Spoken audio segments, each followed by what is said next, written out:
Hello, welcome back to Show You How To, a channel where we talk about business and beauty. I'm a bald head scallywag. Let's get into it. So, the first reason is marketing to the wrong audience. A lot of times, we're marketing to the wrong audience. Naturally, when we come up with a product, we're like, we're going to get support. And we look at the people around us, like our friends, our families, and our coworker. But the truth is, you have to seek your audience from without. Any of the platforms that I've been working on, I am really focused on audience I'm not looking for the people next to me or around me to support me, because the truth is, and I say this with the love, your friends, your coworkers, they will support your business one or two times just because they're your friends and your coworkers and they want to support, right? But they're not going to be returning clients. It's just not true, because that's not your target market. Maybe your friends don't like the product that you're selling. Maybe your coworkers don't like it, but they want to support you. So keep that in mind, that 9 out of 10 times your friends, your families, your coworkers, they're typically not your target audience. So you want to market to the right people. You basically created a product because there was a problem. So who needs the solution? That's the key thing. Who needs this solution you have? Whether you have clothing that you're selling, who needs your clothes? Who needs your skincare products? Who needs your hair care products? Find that man or woman or child that is complaining, that has a need for your product. That is your target audience. So, the second reason why people may not be supporting your brand is because it's the wrong branding and packaging. So, make sure your colors are consistent within your brand. Make sure that your packaging is nice and clean. Usually, glitter does not print very well. I know a lot of people have glitter on their packaging, but typically that doesn't look very well on packaging. It looks kind of blurry. But make sure your packaging is nice and clean. It could be very simple. It doesn't have to have all this hoorah about it. If you think of the brand Dove, Dove is so simple. It's white, it's blue, it has a dove on it, and it's known for being a very clean brand, quote unquote, right? White, the color of purity. So you want to think of your brand like that and keep it within the same realm. You want your brand to be just clean and nice, and you want your font to be legible and consistent. They need to have the ability to read the directions, the ingredients, and so on and so forth. So you want to just keep your packaging nice, beautiful, clean, consistent, all the way. And your branding, you want to keep it the same way. The design that's on your product, it should be on your webpage, and so on and so forth. And you can use a lot of colors, because I feel like my brand has a lot of colors. I think it's a Jamaican in me, but you can definitely use a lot of colors within your brand, but make sure it's consistent. Make sure it tells a story.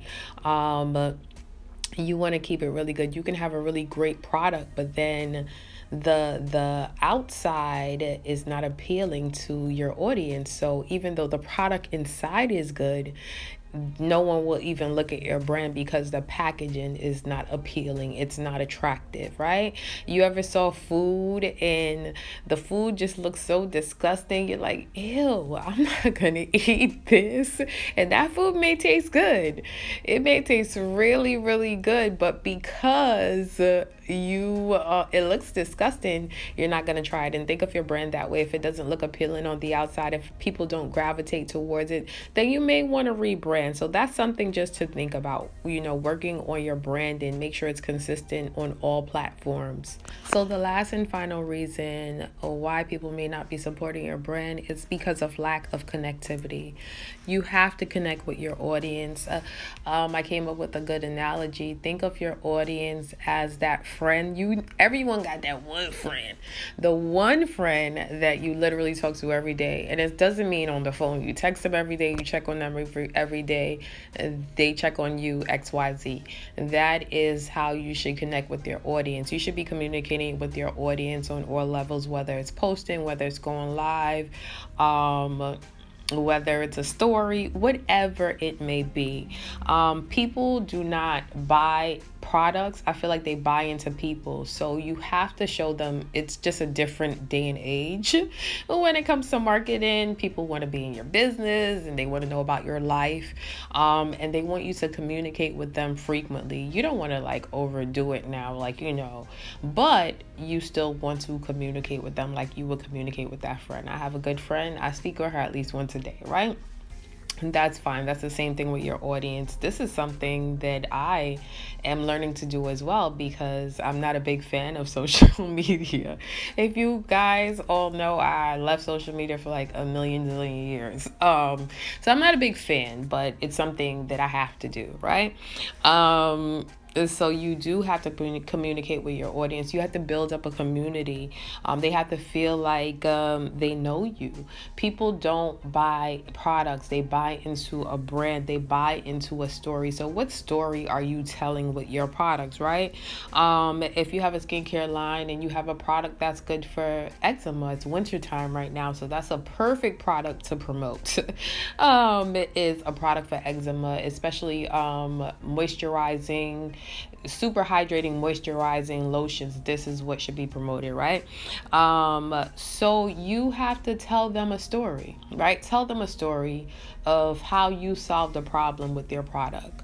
Don't just post a product on your page. Don't just post your gel. What does your gel do? I never even see you using your product. How are you selling me a product that I never see you use? Go on live. Let me see you use your product. Tell me a story of how you help someone get rid of their eczema, how you help someone get defined curls with your gel, how you help someone get rid of psoriasis on their scalp with your oil. Like, you have to connect with your audience, and that is through storytelling. That is through letting them feel like they connect with you and they know you. So we must connect with our audience, and that's something I'm learning too. When I say these things, it's because it's things that I've learned, but I'm also implementing them myself, and I want to share it with the world. So I thank you guys for watching. Have a great one.